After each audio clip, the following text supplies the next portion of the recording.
আসসালামু আলাইকুম ওরহমতুল্লাহ বরকাত। একমাত্র বাংলাদেশ মারে বাপ, যেইটা পাইছে তো পাইছে, এইটা আর ছাড়বো না। ওই মুজিব নিয়ে দেশ সারা বিশ্বে কিন্তু অনেক বড় বড় নেতা দেশের জন্য কিছু ভালো কিছু করছে, দেশের স্বাধীনতার পক্ষে ছিল, যুদ্ধ করছে, মরে গেছে, শহীদ হয়েছে। কিন্তু বাংলাদেশে এক চ্যাটের বাল পাইলে এই বালডারে ছাড়ে না। এই যে মুজিব গ্রুপ আছে, কিছু কিছু পরিবার আছে, আমলিক পরিবার, এই যে ঢোল বাইরেইতেছে, হায় রে আঙ্গ মুজিব জাতির পিতা এসে, কিন্তু হালায় যে চোরটা ছিল, হালায় যে টাউট পাটপাট ছিল, লুটপাটকারী ছিল, ভারতের দালাল ছিল, এটা কেউ কয় না। এই যে দেখেন, জিয়াউর রহমান, খালেদা জিয়া, তারা দেশের জন্য অনেক কিছু করছে, তারা আপোষ আপোষ করতো না, তারা মাথা নত করে না। এটি হলো মূল ভিত্তি মুসলমানের। এই যে বিএনপির নাম বাগে কত কত শত শত মানুষ, এই যে এমপি মন্ত্রী কি লুটপাট করতেছে, তারা কত সে টাউট বাটাবে। নির্বাচনের আগে টুপি মাথার দিছে, আবার পপুলারে দেখলাম এদিকে সাদা টুপি মাথার দিছে, অথচ সে কিন্তু ইসলাম বিদ্বেষী, দেশবিরোধী, সে ভারতীয় দালাল, পরীক্ষিত দালাল সে। ঠিক আছে। ও আর কাছে ছিলেন সালাউদ্দিন, খালি সংবিধান লইয়া ঘুরে। আরে বেটা, মানুষ শান্তি চায়, নিরাপত্তা চায় দেশের। ঠিক আছে, খাইলে সংবিধান কান্দ লইয়া ঘুরতেছে।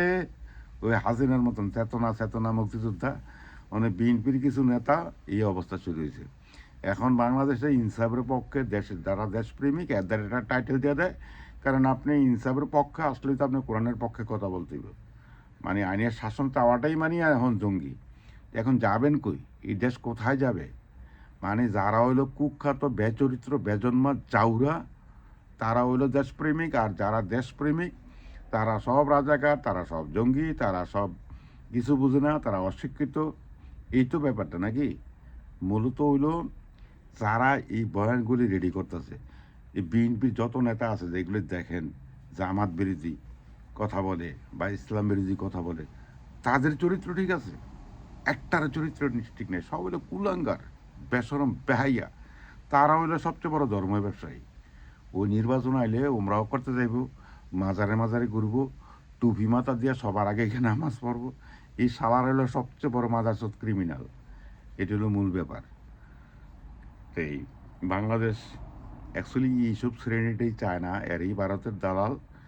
এরাই চায় না বাংলাদেশে আইনের শাসন আসুক বা ইনসাফ কায়েম হোক, আসুক, সেটা কোরআন মোতাবেক হোক আর গণতন্ত্র মোতাবেক হোক। বাংলাদেশে না আছে ইসলাম, না আছে গণতন্ত্র, এটি হলো সব ভুয়া। এটি ভুয়া মুখের কথা এগুলি। বাংলাদেশ জিন্দাবাদ, ইনকলাব জিন্দাবাদ।